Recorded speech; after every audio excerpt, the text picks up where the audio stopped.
को, आप सभी को बहुत बहुत इसके लिए बधाई, उनकी जयंती पर बहुत बहुत शुभकामनाएं और बधाई देना चाहती हूँ। बंधुओं, आप सभी जानते हैं हमारे सम्मुख एक बहुत बड़ा कार्यक्रम जो कि पूरे भारत ही नहीं पूरे विश्व ने उस कार्यक्रम को देखा है, रामलला की प्राण प्रतिष्ठा। और कल हम सभी ने, हमारे आदरणीय प्रधानमंत्री जी नरेंद्र जी मोदी जी ने 11 दिन का उपवास उसके उपलक्ष्य में रखा और उसके बाद 11वें दिन रामलला की प्रतिष्ठा के बाद उन्होंने अपना उपवास को तोड़ा, अपने उपवास को खोला। तो ऐसा हमारा जो भारत देश है जिसमें अनगिनत महापुरुष हुए हैं, जहां पर कण कण में मीराबाई की सुगंध है, उनकी भक्ति की सुगंध है, महारानी पद्मिनी की सुगंध है, महारानी हमारी पन्ना धाय जो इसको कि इतिहास में कोई सानी नहीं है, ऐसी इस धरती के ऊपर हम आज रामलला के एक नया युग जो प्रारंभ हुआ है, उसके बाद हम आज नेताजी सुभाष चंद्र की बोस की जयंती को मनाने के लिए हम आज सभी एकत्रित हुए हैं। जनवरी को ही उनका जो है जन्म दिवस हुआ था। 1897 में उनका जन्म हुआ था। उनके जो पिताजी थे उनका नाम जनकनाथ बोस था, वो एक बहुत ही बड़े प्रसिद्ध वकील थे, और उनकी माता का नाम प्रभावती था जो कि एक बहुत ही धार्मिक महिला थी। बंधुओं, मैं ये बताना चाहती हूँ कि नेताजी एक बहुत ही वीर, बहुत ही महान सेनापति और कुशल राजनीतिज्ञ थे। उन्होंने भारत की आज़ादी के लिए बहुत कई आंदोलन के उसमें उन्होंने भाग लिया। उन्होंने 4 जुलाई सन 1944, जो कि बहुत ही प्रसिद्ध नारा हम सभी जानते हैं, बर्मा के अंदर उन्होंने 4 जुलाई सन 1944 को ये नारा दिया था कि तुम मुझे खून दो और मैं तुम्हें आज़ादी दूंगा। ये प्रसिद्ध नारा हम सभी को याद है। इसके अलावा उन्होंने जय हिंद, जो हम कहते हैं हमारी जय हिंद, हर चीज में जय हिंद बोलते हैं, चलो दिल्ली, ऐसे अनेक नारे उन्होंने हमको दिए। मैं अपने युवा साथी हैं, उनके प्रेरणा के स्रोत रहे हैं। उन्होंने युवाओं के अंदर आजादी का एक जज्बा पैदा किया था, और जिसके कारण से मुझे युवाओं की उन्होंने एक बहुत बड़ी फौज जो है उन्होंने बनाई। आज बंधुओं, आज हम सभी यहाँ पर एकत्रित हुए हैं हमारे नेताजी के उसमें, और 18 अगस्त 1945 को उनका अचानक ही निधन हो गया था, जो कि एक बहुत बड़ा रहस्य है, और आज तक भी इस रहस्य को कोई भी सुलझा नहीं पाया है। वंदे मातरम, जय श्री राम, जय श्री राम, जय श्री राम। आज इस कार्यक्रम में सबसे पहले तो मैं आप सभी का बहुत बहुत धन्यवाद भी दे रहा हूं, आभार प्रकट करता हूं कि आपने एक ऐसे शहीद के, एक ऐसे वीर सेनानी के लिए अपना समय निकाला जिन्हें हमें सदियों तक याद रखना है, और अपने बच्चों को भी। मित्रों, आज का युग ऐसा युग है कि शायद हम भी इस विषय पे कभी ज़्यादा ध्यान नहीं रहते कि बच्चे अच्छे स्कूल में जाएं। आज सारी जानकारी इंटरनेट पे उपलब्ध हो जाती है, लेकिन इंटरनेट पे हमारे बच्चे क्या देख रहे हैं, क्या समझ रहे हैं, वो इतिहास की क्या जानकारी ले रहे हैं, इसकी भी मुझे लगता नहीं कि हम सब लोग पूरे तरीके से इसमें ध्यान दे पाते हैं। पुराने ज़माने में जिस प्रकार की व्यवस्था थी, लोग गुरुकुल में जाते थे, वहाँ जिस प्रकार की उनकी पढ़ाई होती थी, जिस प्रकार के उन्हें संस्कार मिलते थे, मेरा सिर्फ यही कहना है कि सब कुछ पढ़ाएं, सब कुछ सिखाएं, लेकिन अपने बच्चों को संस्कार जरूर सिखाएं, जिससे वो अपने माता पिता के साथ साथ देशभक्तों के साथ साथ इस देश का भी सम्मान करें। इसी शब्दों को आगे बढ़ाते हुए मैं आदरणीय हमारे सिद्धार्थ जी भाई साहब 2 मिनट का अपना ओजस्वी, बहुत ओजस्वी वक्ता है सिद्धार्थ जी, जब बोलना शुरू करते हैं तो कहाँ के विषय कल के बाद से सबको अपने को भी मन में महसूस हो रहा होगा कि मेरा देश बदल रहा है। हेलो। जो चीजें छूटती जा रही थी, जिन चीजों की आशाएं नहीं थी, उनकी क्रियान्विति देख करके और अपना मन प्रफुल्लित हो रहा है। हाँ बोल बेटा बोल। और अपने को लग रहा है कि वास्तव में अब सपनों के साकार होने का समय आ गया है। बैठा हुआ हूँ तो उस टाइम मैं फोन नहीं उठा। जिस प्रकार से कल अपन ने देखा कि सबके देश के प्रिय और सबकी भक्ति के प्रभु श्री राम को मंदिर में प्राण प्रतिष्ठा के लिए भी सैकड़ों साल, लगभग 500 वर्ष तक इंतजार करना पड़ा। उसी तरीके से हम देख सकते हैं कि देश की आज़ादी में जब सबका खून बहा तो चंद लोगों को तो बहुत प्रसिद्धि मिल गई, और नेताजी सुभाष चंद्र बोस जैसे जो हमारे वास्तव में वह भी क्रांतिकारी थे, किंतु आज 127 साल बाद भी उनकी शहादत को जो स्थान मिलना चाहिए था, कुछ लोगों के द्वारा या कुछ संस्थाओं के द्वारा प्रचार प्रसार के अभाव में उनको हम वो स्थान नहीं दिला सके। पर जिस तरीके से माननीय मोदी जी काम कर रहे हैं, माननीय सरदार पटेल साहब की जो विशाल प्रतिमा लगी और जिस प्रकार से उनके योगदान को देश ने सराहा और युवा पीढ़ी उस बलिदान और उनका जो योगदान था उसके बारे में समझ रही है, उसी प्रकार से आप देखेंगे नेताजी सुभाष चंद्र बोस का भी योगदान कम नहीं था। पर किंतु तत्काल के जो राजनेता थे जिन्होंने देश चलाया, उनसे इनके विचारों की भिन्नता थी। नेताजी का स्पष्ट रूप से मानना था कि जब द्वितीय विश्व युद्ध हुआ 1940 में और अंग्रेजों की तरफ से भारतीय सेना युद्ध करने गई, भारत के सैनिक रंगून में लड़ने गए, तो देश की आज़ादी के लिए लोगों को हथियार क्यों नहीं उठाना चाहिए, क्यों नहीं अपनी सेना बना करके अंग्रेजों से लड़ करके देश को आज़ादी के लिए लड़ना चाहिए। पर वैचारिक मतभेद से वैचारिकता उनकी नहीं मिल पाई, इसलिए कांग्रेस से भी उनको साइड में कर दिया गया। और उन्होंने उस समय, आज सोचो, आज अपने को भी अगर अभी जापान जाना पड़े तो पसीना आ जाए, उस समय उन्होंने अपनी एक सेना तैयार करके जापान जा करके जापान को किस तरह से भारत के सहयोग के लिए तैयार किया, किस प्रकार का क्या उस टाइम में घटनाक्रम रहा होगा, वो सब पन्ने इतिहास से हटा दिए गए। उसके बारे में बताया जाए, उसके लिए हर साल आपका यह प्रयास रहता है और इस अवसर पर आप हमको भी बुलाने का और मौका देते हैं। तो हमारे लक्ष्मण जी,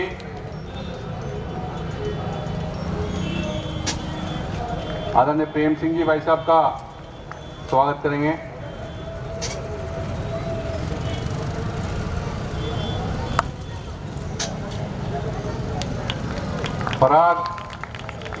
पराग वैष्णव, अजीत सिंह, प्रदेश के मंत्री शैलेंद्र जी भाई साहब का स्वागत करेंगे।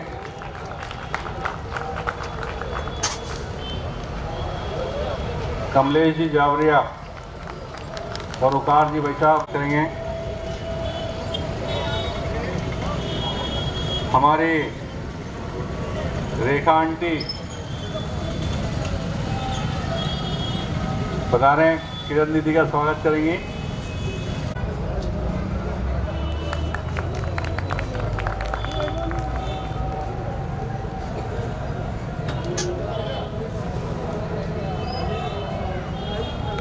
आ गया भाई।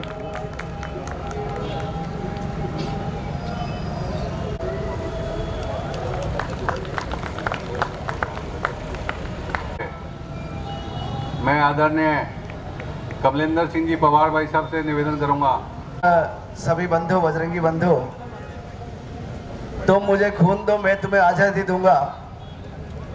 मेरे को तो इस चौराहे पर आते ही पुरानी यादें आती है, जब ये कमलेश जी और हमारे उकार जी और किशन जी सोनी जो पीछे बैठे हैं, उस समय जब अयोध्या के आंदोलन जब चलते थे, उस समय इसी स्थान पर हम लोग, उस समय संक्रमण काल था, जिस समय हमारे पास हम 5 लोग होते थे, पुलिस वाले 50 होते थे। यहाँ हम लोगों ने त्रिशूल दीक्षा किस हालत में हम लोग कराते थे, ये यहाँ की पुरानी टीम जानती है, और किस तरह से हमारे ऊपर मुकदमे बनते थे। और मैं आपको निवेदन करूं कि कल जब ये सारा एक दृश्य देखा जा रहा था कि माननीय मोदी जी के नेतृत्व में वहाँ अयोध्या में जो राम मंदिर, उस समय वापस मैं भी घर पे बैठा था, परिवार के साथ देख रहा था, तो वास्तव में आंखें चला गई कि वाकई में उसके लिए कितने हमारे कार सेवकों ने कुर्बानी दी और कितने लोगों ने वहाँ पहुँचने में किस तरह से, कि बराणों के अलावा भी हम लोगों ने 3-3 कार सेवाएं हमारे संगठन के आह्वान पे की थी। जब माननीय प्रवीण भाई तोगड़िया उस समय हमारे प्रमुख हुआ करते थे, और जो ये गोधरा कांड जब हुआ था उस समय भी हम लोग वहाँ अयोध्या में थे, और उस समय भी किस तरह से हम लोगों ने हमारे साथ माना कि संगठन बनाना आसान, लेकिन संगठन चलाना बहुत मुश्किल। तो सफल हो जाते हैं, लेकिन हिंदुत्व के मामले में ये वाकई में हम लोग से पूछे आप कि किस तरह से हमारे हिंदू भाई बैठे हैं कि किस तरह से हमें सुननी भी पड़ती है और राजनेताओं की भी दुत्कारें खानी पड़ती है। तो इसलिए कोई बात नहीं, हम तो कार्य करते जाएं और आगे बढ़ते जाएं। जय भारत, जय श्री राम।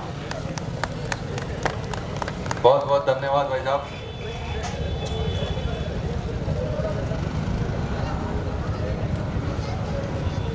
देख नहीं रहे राजेश जी वैष्णव भाई साहब हमारे मंडल के अध्यक्ष जी कृपया मंच पे पधारें। दिनेश जी का, भारतीय जनता पार्टी के बड़े नेताओं का, और पीछे जो युवा टीम बैठी है, आशीष जी। साथियों, जब इनकी सुभाष चंद्र बोस की मैंने पिक्चर देखी तो यूं समझो कि आंसू ही नहीं आए। किस तरह से उस बंदे ने संघर्ष किया, किस तरह से 20 महीने 1.5 महीने तक नजरबंद रहे, और उस नजरबंदी से किस तरह से वो भारत से फिर अफगानिस्तान भेष बदलकर, अफगानिस्तान से जर्मन, जर्मन से रशिया, और एक आजाद हिंद फौज बनाई, और उस आजाद हिंद फौज के मार्फत से देश को स्वतंत्र कराने का इरादा रखा। ये तो अपने देश का दुर्भाग्य समझे कि अगर वो कांग्रेस के अध्यक्ष होते तो अपने देश की फिजा ही बदलती। साथियों, सुभाष चंद्र बोस ने एक नारा दिया था, तुम मुझे खून दो मैं तुम्हें आजादी दूंगा। तो खून का मतलब यही है कि आप जागृत हो, और देश के प्रति सचेत हो। जो सुभाष चंद्र बोस ने किस तरह से क्रांति की, अगर आज कल का वाकया है कि राम जन्मभूमि में अयोध्या में राम पधारे, और आप 1 महीने से बराबर राम भक्त सेवा कर रहे हैं, और कल का दिन तो सुबह 8 बजे से सुबह 6 बजे से रात की 11 बजे तक सेकंड दिवाली मनाई। तो साथियों, आप में एनर्जी तो, थकान तो नाम है ही नहीं। थकान पर किसी के मुंह पे कोई थकान नजर ही नहीं आ रही है। ऐसा उत्साह भरा हुआ है। आज 10 दिन तक इन्हें ऐसी एनर्जी श्री राम भगवान ने हमें भर दी है कि आप अग्निर्वित कार्य कर सकते हो। मैं एक बार पुनः आपको शुभकामनाएं देता हूँ। आदरणीय शैलन जी भाई साहब को बहुत बहुत धन्यवाद। बंधुओं, आपने हर वक्ता जो भी यहाँ पर पधार रहे हैं और अपनी बात कह रहे हैं, उसमें नेताजी सुभाष चंद्र के विषय में कभी कुछ चीजें, कभी कुछ, मतलब अलग अलग रूप से वे अपनी बात करके और उनके बारे में बता रहे हैं। मैं 2-3 लाइनें पढ़ना चाहूंगी। वह खून कहो किस मतलब का जिसमें उबाल का नाम नहीं, वह खून कहो किस मतलब का आ सके जो देश के काम नहीं, वह खून कहो किस मतलब का जिसमें जीवन न रवानी है, जो परवश होकर बहता है, वह खून नहीं वह पानी है। युवा क्रांति दल के आकाश जी संस्थापक अध्यक्ष जी बल्ला जी, हमारे देहात के जिलाध्यक्ष चंद्रगुप्त सिंह जी, कमलेंद्र सिंह जी पंवार, किरण जी, राजेश जी, सिद्धार्थ जी, गुप्ता जी, शैलेंद्र जी, मदन जी, सामने बैठे हुए हमारे काफ़ी मित्र हैं, सीनियर हैं, गुप्ता जी है, ओंकार जी है, कमलेश जी है, गुणवंत जी है, परियार जी है, बहुत नाम हो जाएंगे। वैसे पार्षद महोदय भी है हमारे 4 से 5। आज का जो अवसर है, मैं विशेष तौर पर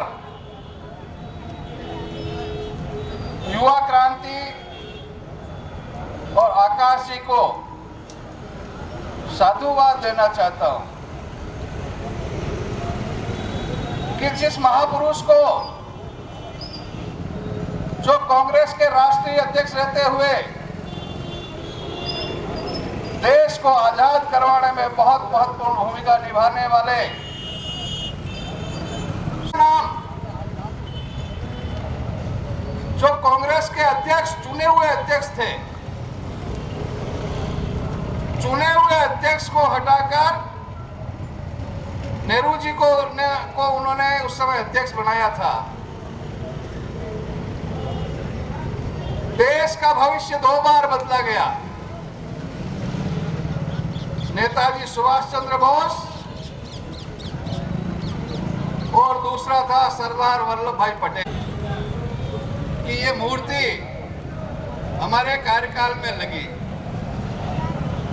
ये स्थान थोड़ा छोटा था, बाकी हमारी इच्छा थी वो 15 फीट की मूर्ति की इच्छा थी, लेकिन ये छोटा स्थान था, यहाँ एक छोटी मूर्ति थी।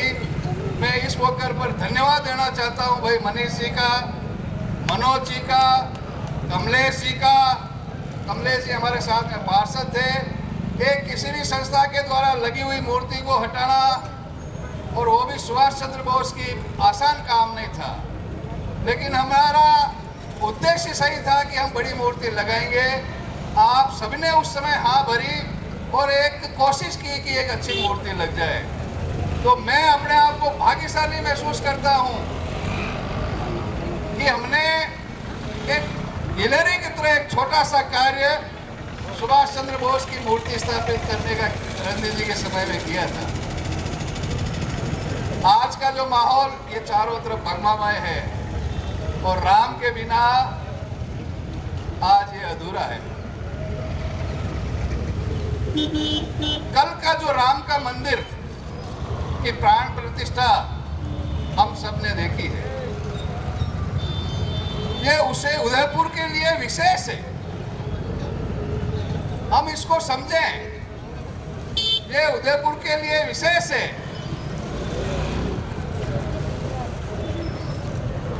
भगवान सूर्य के वंशज राम हैं, और मेवाड़ राजवंश राम का वंशज है। हम सभी राम के पुत्र हैं, हम सभी राम के वंशज हैं, ये हमें गर्व है। वो हमारे अपने थे, और हमारे अपने इस मंदिर के बाद बनने के बाद में, प्रतिष्ठा के बाद में, उनकी आत्माओं को कितनी खुशी मिल रही होगी। इसलिए हम इस खुशी के डबल दावेदार हैं। और आपने देखा होगा वास्तव में एक ऐसा क्षण, दीपावली हम घर में मनाते हैं या सिर्फ चौराहे सजते हैं, घर में या सिर्फ चौराहे सजते हैं। और कल की जो दीपावली थी, लोग घर नहीं थे, घर के बाहर दीपावली मनाई गई। और गांवों से हमें बात मालूम हुई है, हमारे यहाँ पे भी हर मंदिर में आयोजन हुए हैं, लेकिन हर गांव के अंदर हर घर पर झंडा राम का लगा था, और प्रत्येक गांव में सामूहिक भोज हुआ था, सुंदरकांड का पाठ हुआ, पूरी रात जागरण हुआ। ऐसा राममय माहौल हमने अपने जीवन में कभी नहीं देखा। वो कल के दिन हुआ था। और उस मंदिर के उद्घाटन में आ जाते तो हो सकता है थोड़ा बहुत इनको भी आशीर्वाद मिलता, लेकिन अब ये शून्य हो जाएंगे, ये भी पक्का है। तो आशा जी, सोनी, हीरा जी, हमारी मंडल के अध्यक्ष शीतल जी, हमारी लज्जा जी, सभी हमारी कार्यकर्ता, मतलब सक्रिय कार्यकर्ता, मीना बंधु जी उधर पीछे विराजमान है। और अमर रहे। धन्यवाद किरण दीदी। मुझे रैली देखने का अवसर मिला था,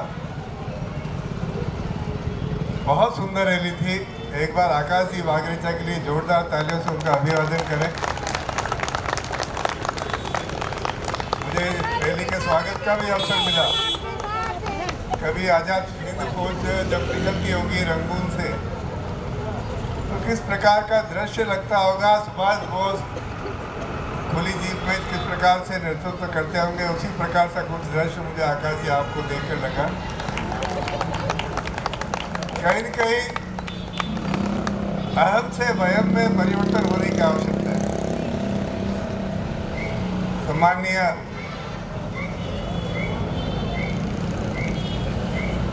प्रेम सिंह जी शक्तावत,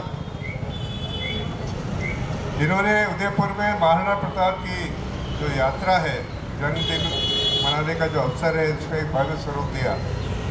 ऐसे हमारे प्रेम सिंह जी शक्तावत साहब, सम्माननीय कमलेंद्र जी, जिन्होंने मैं समझता हूँ एक बहुत अच्छा काम किया है। कुछ ऐसे हीरे हैं उदयपुर के जिनका परिचय, वास्तविक परिचय आना बहुत आवश्यक है। सामान्यतः हम भारतीय जनता पार्टी के प्रतिनिधि के नाते उनका परिचय प्राप्त करते हैं। कमलेंद्र जी ने अभी विश्वराज सिंह जी को भारतीय जनता पार्टी से जोड़ने का और उनको चुनाव संचालन में व्यापक काम किया और विश्वराज सिंह जी आज भारतीय जनता पार्टी के एक प्रमुख स्तंभ के रूप में मेवाड़ में उभरे हैं। कमलेंद्र सिंह जी ऐसे हमारे कार्यकर्ता हैं। मेरे साथ बहुत वर्षों से इस मंडल में मैं भी कार्यकर्ता रह चुका हूँ। आदरणीय बलवीर जी, आदरणीय राजेश जी, सम्माननीय शैलेंद्र जी चौहान, बहुत ही सक्रिय पार्षद है मदन जी दवे, जिन्होंने अभी पिछोला को पुष्कर जैसी पवित्र झील बनाने का एक सफल प्रयास किया है। मदन जी दवे, आदरणीय किरण जी, गुणमाला जी, सिद्धार्थ जी, यहाँ काफ़ी लोग मेरे कानोड़ वल्लभनगर से भी आए, नाम नहीं लूँगा, समय का अभाव है। परंतु सामने मेरे दिनेश जी बैठे हैं, कमलेश जी जावरिया बैठे हैं, उकार जी बैठे हैं, मेरी टीम के मोहम्मद सिंह जी बैठे हैं, महावीर जी दग जो मेरे साथ युवा मोर्चा कानोड़ के अध्यक्ष थे वो बैठे हैं, भारतीय मजदूर संघ के अनेक कार्यकर्ता यहाँ पर बैठे हैं, 4 पार्षद जी यहाँ पर बैठे हैं। परंतु मैं एक थोड़ा सा ध्यान आपका विषय सबके सामने आ चुका है, एक बात 3 वाक्यों की ओर ले जाने का प्रयास करूंगा। कल जब मोदी जी अपना उद्बोधन दे रहे थे, 11 दिन से उपवास में थे, 11 दिन। थोड़ी सी उसकी कल्पना कीजिए। मैं भी प्रेम सिंह जी को बता रहा था कि यार आजकल शाम तक जाते आते थकान हो जाती है, तो बोलते हैं आपका क्षेत्र बहुत बड़ा है। 11 दिन से वो व्यक्ति लगातार देशाटन पर तीर्थ यात्रा में सारे राष्ट्र की जो दैनिक काम होता है वो करते हुए देशाटन और 11 दिन का उपवास। और कल जब वो जो अपना प्रेरक उद्बोधन दे रहे थे तो ऐसा लग रहा था जैसे ईश्वर स्वयं अपना उद्बोधन दे। 3 वाक्य ध्यान रखने की आवश्यकता है, इसके अतिरिक्त बहुत ज़्यादा कुछ नहीं। उन्होंने कहा देव से देश, राम से राष्ट्र, अहम से वयम। कहीं न कहीं इसमें सारा संदेश छुपा हुआ है। मैं सुझाव तो देने का हकदार नहीं हूँ क्योंकि मैं स्वयं कुछ नहीं करता। इस यात्रा में मैं कुछ अपना सहयोग नहीं दे पाता, परंतु एक सुझाव सहयोग के नाते निवेदन करना चाहता हूँ कि सुभाष चंद्र बोस किसी एक पार्टी के नहीं थे।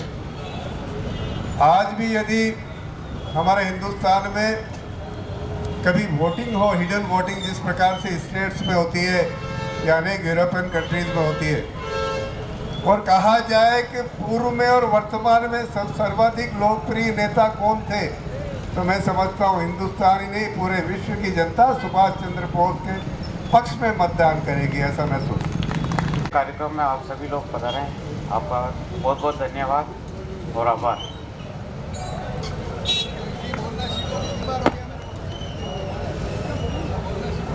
सभी कार्यकर्ताओं से निवेदन है कि अपन यहाँ से आदरणीय सुभाष चंद्र बोस की प्रतिमा पर माल्यार्पण करेंगे और सभी अतिथियों से निवेदन है कृपया पधारें और सभी का बहुत बहुत धन्यवाद, आभार।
जय हिंद, जय मेवाड़। प्लीज मेरे YouTube चैनल को सब्सक्राइब जरूर करें। Thank you.